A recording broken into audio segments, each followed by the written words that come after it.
डोलिया चढ़ल गलियां घूमे देवी मैया हो के हमें नेवत पठाई जी।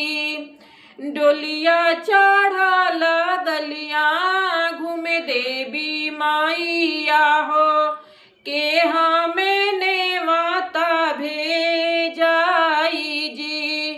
के करे ही घरे बड़े बड़ुए बेटा के बियाहवा हो के हमें नेवता पठाई जी।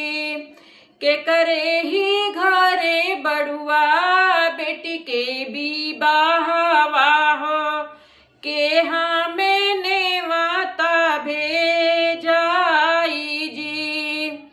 डोलिया चढ़ल गलियां घूमे देवी मैया हो के हमें नेवता भेजाई जी।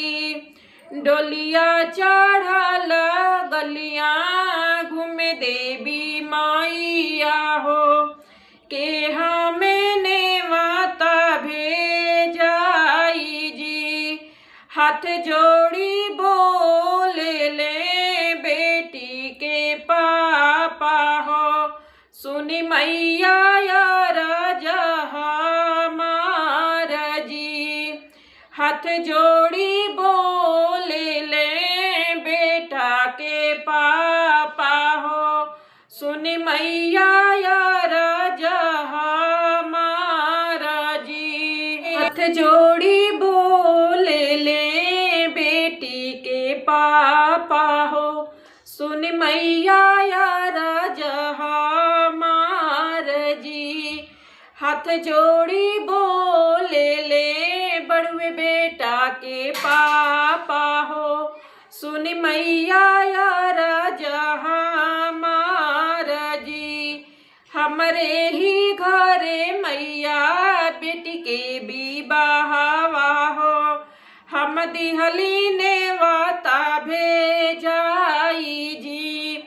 हमरे ही घरे मैया बड़ुआ बेटा के बियाहवा हो हम दिहली नेवता भेजाई जी। हमरे ही घरे आई मैया आसन लगाई है पूरा न करी सभा काज जी। हमरे ही घरे आई